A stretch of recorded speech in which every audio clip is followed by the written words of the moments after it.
ya que la casa era alrededor era bosque. Aquí habían animales como jaguares, tigrillos, hasta oso de anteojos. Por eso él salía a cazar. En este escritorio que vemos del lado de acá, un tipo tocador, hay unas rosas. Esas rosas nos recordaban que María todas las mañanas iba a este hermoso jardín, cortaba las mejores rosas y se las colocaba allí, ya que en aquella época no existían palabras como te amo, un te quiero, me gusta. Simplemente con el lenguaje de las flores y de las rosas se demostraba el amor. Les quiero comentar que Jorge Ricardo Isaac, aparte de ser escritor, él fue político. Él fue gobernador de Antioquia, fue secretario de la Cámara de Representantes, fue representante a la Cámara, descubrió minas en La Guajira y ayudó a la construcción de la vía a Buenaventura. Ahora por este mismo lado les voy a comentar qué queda por este lado de acá. Es el estudio de Efraín. Si queramos unos pasitos más adelante, para que ¿Cuál? Ah, ¿verdad? vamos a hacer el pasito por la mitad igual para que podamos observar. Eso, muchas gracias. Con el respeto de las damas aquí presentes, en aquella época no se les era permitido ir a la escuela. Por eso Efraín, cuando llegaba de Bogotá y de Popayán de sus estudios, traía aquí a sus dos hermanas, Emma y Eloísa, y a su prima María, a darle clases de historia, geografía y literatura. Aquí podemos observar un diván, ese sillón rojo. Era usado para tomar siestas o leer libros, ya que las camas eran respetadas. Las camas en el día tenían que permanecer así como las vemos en este momento, tendiditas. Solamente eran usadas en la noche. Se podía usar en el día solamente si una persona llegaba a estar enferma. También vamos a ver una prensa metálica, que ahí era donde encuadernillaban la contabilidad de la casa, ya que aquí manejaban mucho la agricultura y la comercialización de esclavos. Por eso esos libros contables venían y los encuadernillaban con esa prensa metálica. El mapamundi que está en la mesa era usado por María. Cuando Efraín parte a Londres, María viene todas las mañanas, lo agarra con sus manos y busca dónde estaba Colombia y dónde estaba Londres. Y de esta manera ella calculaba qué tan lejos se encontraba su gran amor. Ahora los invito a que miremos un momento hacia el lado de allá. Tenemos la fortuna, turistas, de estar en el balcón del Valle del Cauca. ¿Qué tal esta vista? Hermosa, ¿verdad? Resulta que donde es la taquilla, donde ustedes compraron la entrada, hasta ahí el patio. De la entrada de la hacienda hacia acá empieza ese pequeño piedemonte. ¿Qué es un piedemonte? Es una pequeña montañita que sostiene la cordillera central. Por eso esta casa antes se llamaba Casa de la Sierra. Y ahorita es llamada Hacienda del Paraíso, les pregunto. ¿Cuál de los dos nombres les gusta más? ¿Hacienda del Paraíso o Casa de la Sierra? Hacienda del Paraíso. Hacienda del Paraíso. Aquí realmente nos sentimos en el paraíso. Ahora quiero que observemos ese árbol que tenemos aquí al frente. Es un samán. Este samán tiene alrededor de 143 años. Junto a él lo acompaña la palma alta y la palma bajita. Turistas, en el año 2000 el Banco de la República quiso hacer un homenaje a la Hacienda de la María y a la Hacienda del Paraíso y a la otra María. Por eso, en este billete antiguo de 50.000 que tengo en mis manos, se plasmó el árbol del samán. ¿No ven? Junto a él las dos palmas, la alta y la baja. Hacia el otro lado está el escritor Jorge Isaac y en la parte de arriba María. Y si lo colocamos en contraluz, ya les voy para atrás a mostrar, podemos observar a María dispuesta a darle el besito de amor a Efraín. ¿Sabían de esta historia o no sabían de esta historia? Eso es un billete viejo. Miren que están las escaleras con las cuales ustedes ingresaron a la Les recomiendo que si tienen la oportunidad de tener el billete, lo guarden de recuerdo, ya que está saliendo de circulación. ¿Me lo prestan, me hace favor? Se lo presto a tomarse una fotito. Bueno, les voy a comentar en este lado, antes de ingresar a la sala mayor y la más fácil. En la aposento que sigue es la sala. En la sala vamos a encontrar En la mesa hay un joyero. Ese joyero, si ustedes lo ven a simple vista, pareciera un metal, pero no, es de madera, es tallado en la raíz de un árbol jamaiquino. Ese joyero representaba el principio y el final de la obra. El principio porque está abajo las rosas, que son protagonistas de la obra. Y en la parte de arriba está el ave de los malos augurios. En la obra nos cuenta que cuando María veía el ave negra, ella sentía que iba a morir y empezaba a convulsionar. Entonces, ahorita que pasemos lo van a ver. Ese joyero, junto al espejo que está también en la sala, tallado en cristal de roca, era la herencia que María iba a recibir a cumplir su mayoría de edad, lo cual no lo alcanzó porque ella murió demasiado joven. En aquella época la mayoría de edad era 21, pero ella no logra tener esta herencia. Murió muy joven. También vamos a observar el reloj. El reloj es protagonista de la historia. En la obra nos cuenta que cuando María fallece, Emma, hermana de Efraín, va rápidamente, lo desactiva manualmente, justamente a las 5 de la tarde. Hora exacta que María fallece un 13 de septiembre, para mostrarle a Efraín que cuando él llegara de Londres, pudiera observar la hora que su gran amor había muerto. También hay unos cuadros que son los abuelos maternos de Efraín. Don Carlos Escarpeta y don Carlos Ferrer y doña Manuela Escarpeta. Y aquí nos vamos a encontrar ahorita en el oratorio. Pueden pasar y en el oratorio nos vemos.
¿Quedamos por ese lado?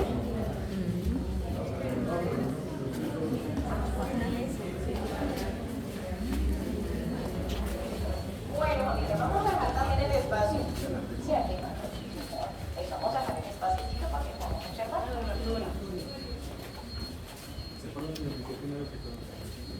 ¿Ya contigo?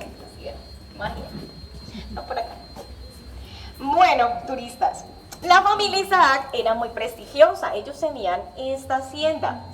Lo típico de las haciendas era que tenían una capilla o un oratorio. Este era el oratorio de la familia. Aquí venía en la ciudad de Llano Grande, hoy día conocido la ciudad de Palmira. ¿Sí conocemos Palmira? De allá, antes se llamaba Llano Grande. Venía un padre todos los domingos a oficiar 3 misas.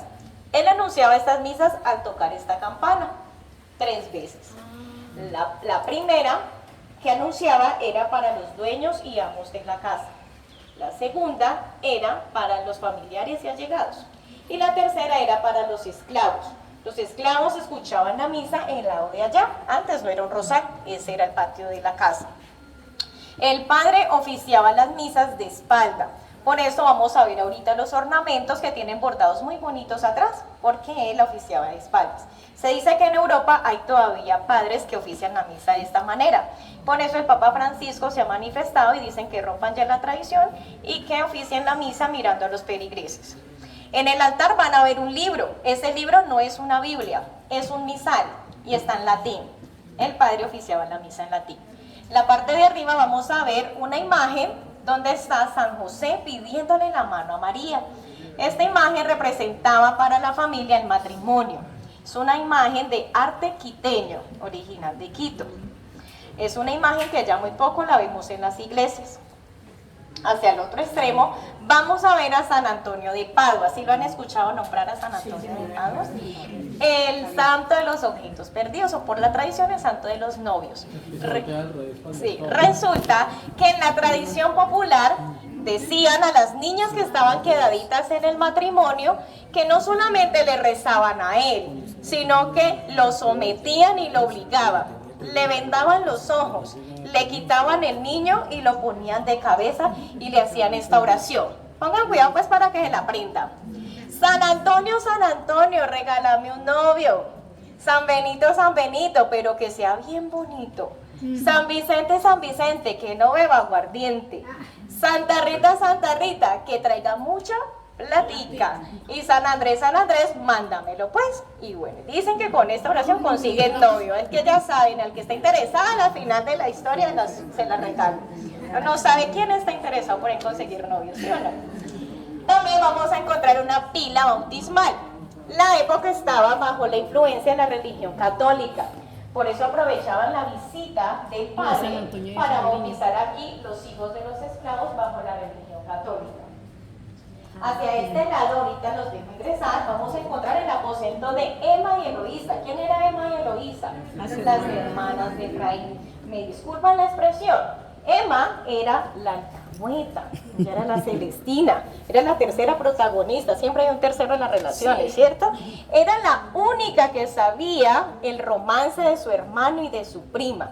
Por eso ella le prestaba su balcón. Ese balcón era el considerado el más romántico de la casa. También van a observar allí la cama al estilo colonial con su respectivo baúl. Y otro dato curioso era que si ella, Emma o Eloísa querían salir a horas no debidas, iban a pasar por la habitación del papá. Estaban ahí pegaditas, o sea que eran bien cuidaditas por el señor padre. Don Jorge Enrique Isaac, padre de Efraín, él no era colombiano, él era de Jamaica, era judío. Llega a Colombia exactamente a la ciudad de Chocó, con el objetivo de explotar yacimientos de oro. Allí conoce a doña Manuela Ferrer, se enamora de ella, pero hay un problema. ¿Cuál era? Que él era judío y ella era católica. Por eso le escribe una carta al libertador Simón Bolívar que le diera una carta de conversión. Solamente con esta carta él se podía convertir de la religión judía a la religión católica y de esta manera se podía casar con ella. Se casan, se vienen ya a esta ciudad, la ciudad de Cali. De allí eran propietarios de un almacén de telas. Junto a esta casa hay 300 hectáreas. En este momento él manda a su hijo Jorge Ricardo Isaac, el mismo Efraín, a estudiar a Bogotá bachillerato. Cuando termina el bachillerato pasan más o menos 6 años. Cuando él vuelve, don Jorge Enrique ya era dueño de 12.500 hectáreas. Prácticamente él era dueño de todo el Valle del Cauca. Entre ellos tenía un trapiche panelero, que por razón social tenía que ponerle un nombre. Le pone en honor a su esposa Trapiche La Manuela, que hoy día lo conocemos como el ingenio Manuelita, uno de los ingenios azucareros más importantes de nuestro país. En la cama de don Jorge Enrique van a ver que en la parte de adelante esa es la única cama que tiene talladas las iniciales de su nombre, J.E.I., Jorge Ricardo Isaac. También está su baúl, que era el guardarropa. Las camas, siempre que los que han tenido la oportunidad ya de ingresar, ¿por qué las camas tan pequeñitas? Resulta que en la época, por recomendación médica, ellos tenían el médico cabecera, el doctor Main, les recomendaba dormir posición del lado izquierdo, rodillas, altura de la cintura, y que de esta manera sus órganos y su columna iban a tener un mejor descanso. Ahora los voy a invitar acá al retrato de María y allá les voy a comentar la habitación de la mamá y les digo por qué el matrimonio dormía separado. Si quieren vayan, ingresen, yo les doy la estelita, nos vemos acá en el cuadro de María.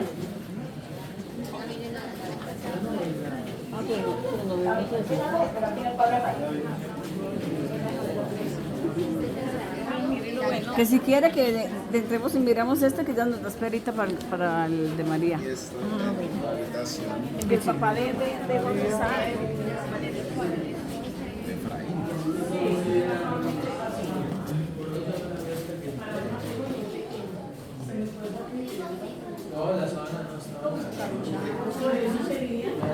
Mira qué bonito todo esto.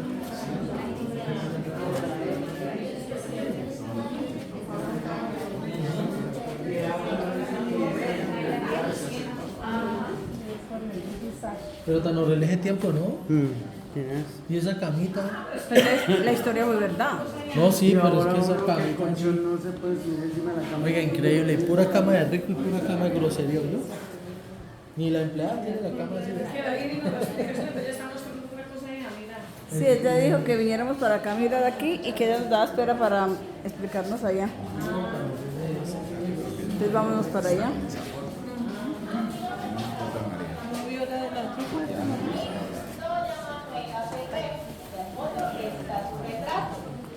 Doña Manuela, por ser propietaria y dueña de la casa, tenía siempre lo mejor. Por eso ella tenía la habitación más grande. Ella dormía junto a sus dos hijos menores, Juan y Felipe. Juan dormía en la cunita más grande y Felipe en la cuna tipo Moisés. También vamos a mirar una jarra muy bonita que en el antiguo español se llama una aljofaina o aguamanil. Ahí las esclavas venían todas las mañanas, echaban agua y ellas se acicalaban antes de salir a hacer sus tareas de hogar. Si ella no lo hacía, era considerada una persona impura.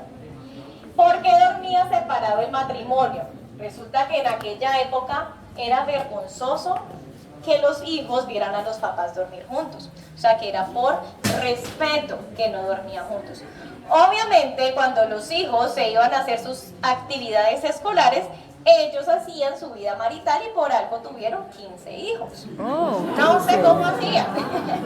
No sé cómo hacían, pero tuvieron 15 hijos. 15. ¿Qué tal? Dicen que la gateadita estaba larguita, ¿sí?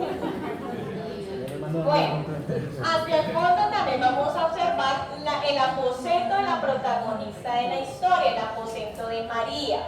Ahí vamos a encontrar también la cama al estilo colonial con su respectivo baúl guardarropa y vamos a observar su retrato. También van a ver un retrato dibujado de una señora. Esa señora era Sara Orduz, mamá de María. Muere muy joven, muere a la edad de los 37 años, a causa de epilepsia, enfermedad que hereda su hija María. También en el balcón de María van a observar una poseta. En esa poseta el único que se bañaba allí era Efraín. Cuando María sabía que él se iba a bañar, ella antes iba y le tiraba pétalos de rosa con hojas de naranjo y de esa manera también encontraba más. En ese balcón, ella cuando salía también tiraba un árbol de madrón. Este árbol era donde les comentaba, donde se posaba esa ave negra y cuando ella la veía, ella pensaba que iba a morir y empezaba a convulsionar. Así es que la vamos a mirar el posturero. Como les decía al inicio, con respecto de las damas presentes, a las mujeres no se les permitía ir a la escuela. A ellas las traían ahí, a enseñarles a tejer y a bordar. ¿Cómo vamos a hacer comida? ¿Todavía saben? Esto lo hacía para prepararlas para el matrimonio. Ahí podemos observar una máquina de madera que era llamada una rueca. La rueca era usada para quitar la lana para tejer. También está la lija marinera. Esa era la cosita de la casa. Ella aprendía a tocar su guitarra con esas cosas estaban en inglés, pero ella las entendía. Aquí podemos observar el cuadro. Esta es María, se las presento. Esta es una copia del original. El original está guardado en la comunidad franciscana en la ciudad de Cali por la gobernación, ya que ha querido ser robado igual que sus trenzas. María llega a esta casa a la edad de los 3 años, después de que su mamá fallece de epilepsia. Queda sola con su papá Salomón Isaac. Don Salomón era navegante de profesión. En aquella época era mal visto que un papá criara una niña. Por eso le escribe a su hermano y le dice que por favor se haga cargo de ella. Don Jorge Enrique Isaac, papá de Efraín, acepta con 2 condiciones. La primera, que al llegar a esta casa, como ella era de Jamaica, era judía, tenía que ser bautizada bajo la religión católica. Y la segunda era que al ser bautizada le iban a cambiar el nombre de Esther por María, o sea que ella se llamaba Esther. María crece en esta casa cuidando estos lindos rosales. Cuando Efraín llega de Bogotá de terminar bachillerato, ellos ya eran jovencitos, se enamoran. Ella ya había tenido inicio de los ataques de epilepsia, enfermedad que hereda de su mamá. Efraín se enamora y le dice al papá que se quiere casar con ella. Pero el papá pospone ese futuro matrimonio y le dice, hijo, váyase a Londres, estudie medicina, de pronto allá puedes encontrar la cura para ayudar a María. Efraín por amor parte a Londres. María queda en esta casa muy triste cuidando de los árboles y siempre le escribía cartas de amor. En esas cartas de amor siempre ella le echaba pétalos de las rosas y se despedía con esta frase: el jardín no ha dejado de florecer. Eso quiere decir que tú no me has dejado de querer. Ahora yo les pregunto, cuando ustedes ingresaron a la hacienda, ¿cómo vieron estos rosarios? Hermosos. Hermosos, ¿cierto? Y que tengan pintados. Si ustedes vienen aquí cualquier época del año a la hacienda del paraíso, siempre van a ver estos jardines florecidos. Eso quiere decir para mí que el amor de ellos dos todavía sigue vivo. María queda aquí muy triste escribiéndole cartas de amor, pero la enfermedad continúa. El doctor May, médico de cabecera, recomienda que le escriban con prontito a Efraín para que se regrese de pronto. Así tenían esa esperanza de que ella se pudiera recuperar. Don Jorge Enrique le escribe y esa carta dura 3 meses para llegar a Londres. Cuando Efraín la recibe, toma la decisión de regresarse y dura otros 3 meses en volver. ¿Cuántos meses pasaron? 6 meses que María padeció y la enfermedad continuaba y continuaba. Ella ya estaba muy enferma y muy desahuciada. Ya sentía que se iba a morir. Le dice a Emma, su prima, hermana de Efraín, si yo llegase a morir, por favor, córtame mis trenzas, envuélvelas en mi delantal y se me entregas con un guardapelo que guardo de mi madre y una sortija que es de Emma, que muestra de Efraín. Uy, sí, refrescante. Pasan 6 meses, llega Efraín. María, María, ¿dónde está mi hermana María? Sale Emma y le entrega en sus manos las trenzas de ella junto a su altar, el guardapelo y la sortija y le dice: hermano, has llegado demasiado tarde. Hace 3 días sepultamos a María. Efraín, muy triste, toma su caballo, sale rápidamente a Santa Elena, donde era el camposanto de la época, llega a su tumba, cae de rodillas llorando y dice: María, María, cuánto te amé, cuánto te amo. La frase significa que él en vida la amó y que después de su muerte la iba a seguir amando. Y ahí termina el marco de la historia. ¿Cómo les parece? Muy bonita y muy feliz. Muy lindo. Les quiero hacer esta pregunta, turistas. ¿Por qué creen que don Jorge Enrique, papá de Efraín, pospuso el matrimonio? Porque eran parientes, me dicen por acá. Esa es la respuesta muy normal que todos nos llevamos, ¿cierto? Porque eran primos. Resulta, turistas, que en la época aplicaba el dicho: entre más primo, más me arrimo. Porque ellos querían cuidar el nombre de su familia, el prestigio, la herencia y querían que quedaran en familia la herencia. Pues resulta que don Jorge Enrique y doña Manuela temían que su descendencia heredara la enfermedad que María tenía, ya que ella la había heredado de su mamá, o sea que fue por la enfermedad. No querían que su descendencia tuviera esa enfermedad, aparte de que en la época ellos no veían epilepsia como una enfermedad.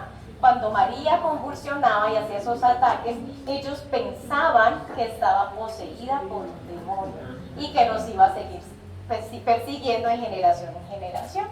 Por eso ellos no los dejaron casar desde un principio y se llevan otro datico más de esta historia. ¿Qué edad murió María? 18 años. En este lado vamos a encontrar el comedor. No nos han dejado el almuerzo, pero vamos a ver los lujos que se daba la familia Isaac. Ellos tenían un comedor francés estilo Luis XV. Por tradición, los papás se sentaban a los extremos de la mesa. Los hijos varones se sentaban de mayor a menor lado derecho de papá y las niñas de menor a mayor lado derecho de la mamá. Por alguna coincidencia, Efraín, por ser el mayor, y María, no la menor, pero sí la adoptada, quedaban siempre de frente. Y ahí era donde ellos se hacían esas miraditas de amor, esas picaditas de ojo, y el otro un toque debajo de la mesa y tocaron aquí. Bueno, hacia el fondo podemos observar también 2 cuadros, 2 pinturas de arte quiteño que representan al Sagrado Corazón de la Virgen María y de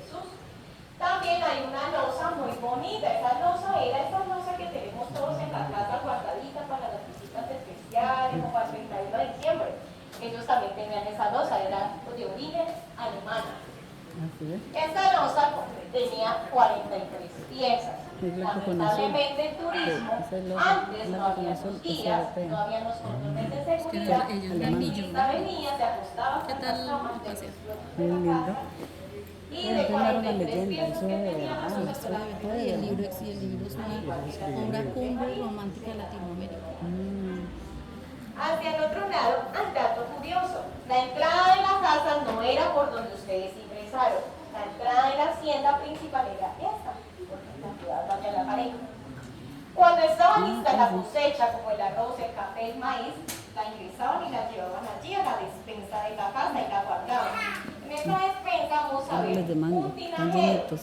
donde las esclavas echaban el agua en esa piedra pómez que vemos en la parte de arriba con carbón mineral, azufre y arena, y así purificaban el agua. Cuando el agua caía a la tinaja, la pasaban a esa olla que vamos a ver ahorita, que está en el centro. Es una olla tipo cañón llamada una múcura. No sé si recuerdan la canción. La múcura está en el suelo, mamá no sí. puedo con ella. Esa era la famosa múcura de la canción. La múcura era como una nevera de la época. ¿Qué hacía la múcura? Permanecer esa agua bien fresquita. Al lado de la múcura hay cuchara con unos picos.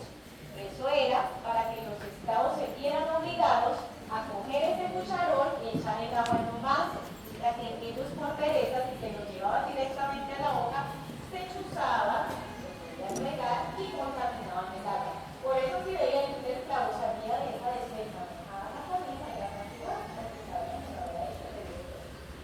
Los pasa y los vemos aquí en el estudio del país. La múcura.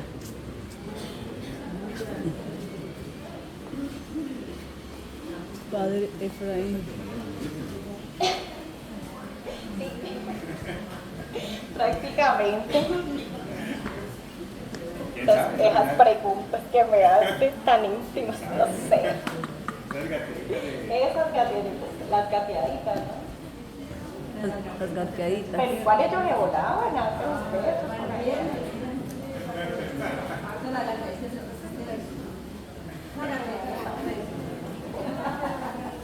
Que siempre ha existido. La gateadita.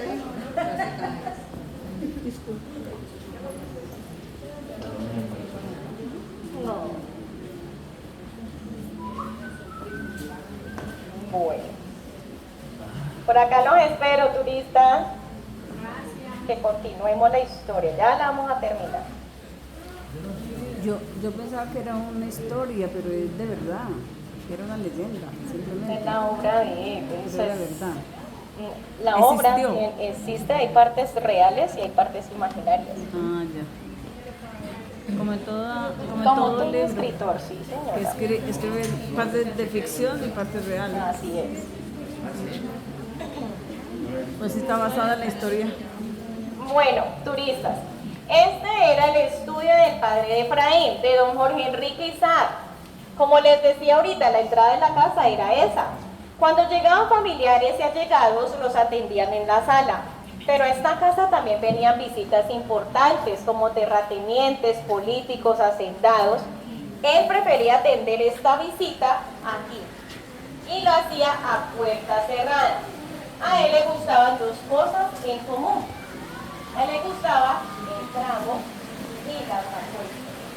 Él se encerraba aquí durante horas, noches enteras, hasta días, con esas personas. ¿Y qué se ponía a hacer? Tomar y apostar. ¿Qué apostaba él? Tierras. Y de 12.500 hectáreas que llegó a tener, Sentados. solamente le quedó 100. Sentados Él en lo Ave perdió María. casi todo.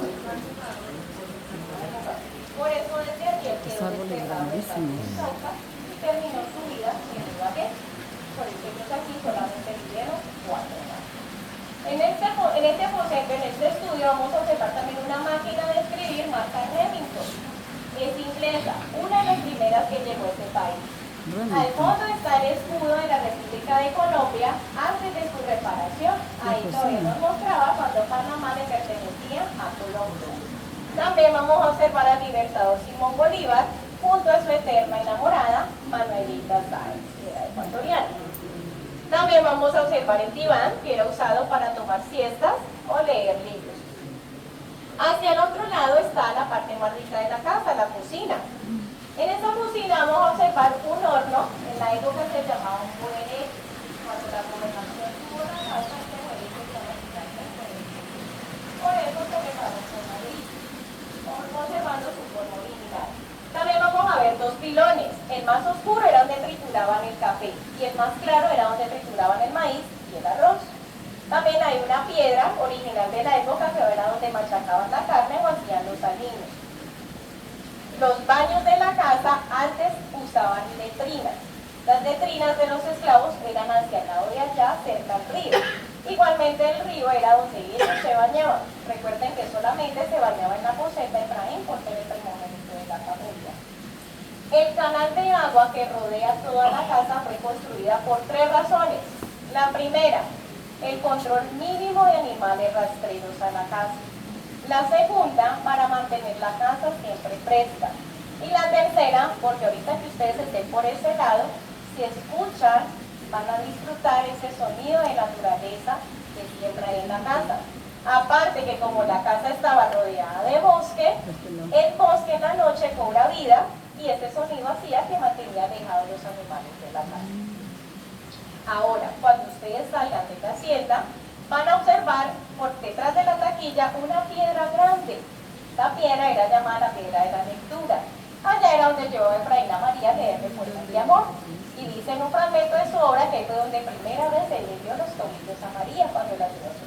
Hoy en día las parejas no se van a ver los tobillos, pero sí se van a jurar amor eterno. Los invito a que vayan y juren amor eterno. No pidan viajes, no pidan celulares, no pidan dinero, no pidan casas, pidan amor. Que viva el amor. Y hasta aquí ha llegado el recorrido. Espero les haya gustado. Solo amor.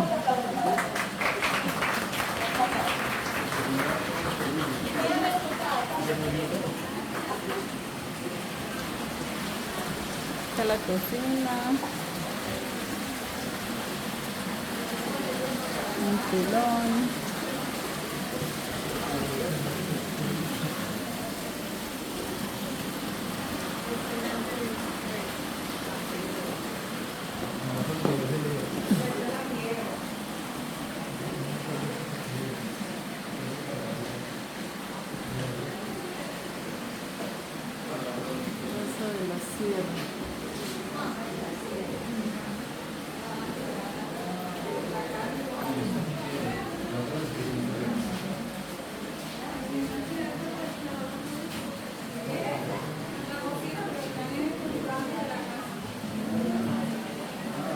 Planos.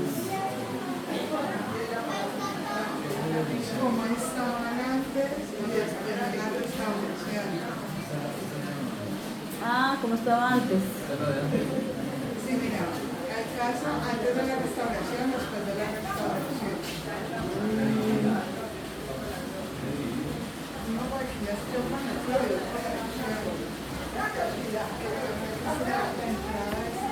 Ve, siga mi cocina. tu cocina. Los planos antes y después de la restauración.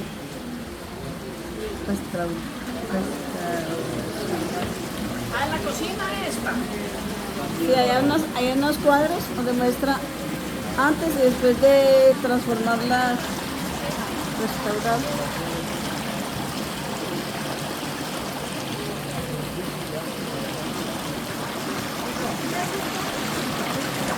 Ay, me provoca tirarme allá.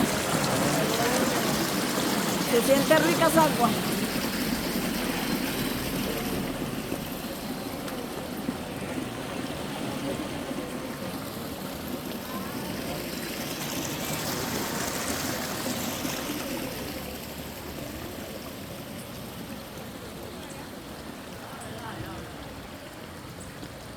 ¿Venden helados?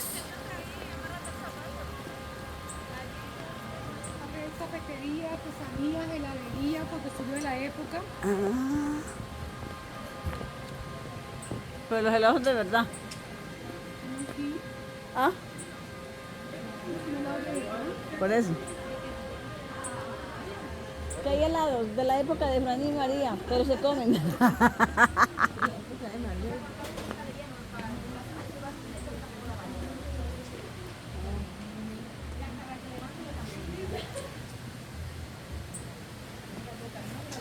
A ver, obleas. Creo que sí. Ah, mire los billetes. Billetes de 50. Ay, yo no tengo billetes. Ya casi nadie los tiene.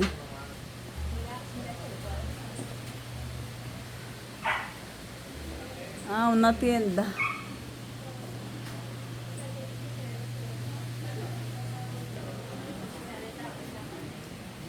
Una tienda. Una tienda.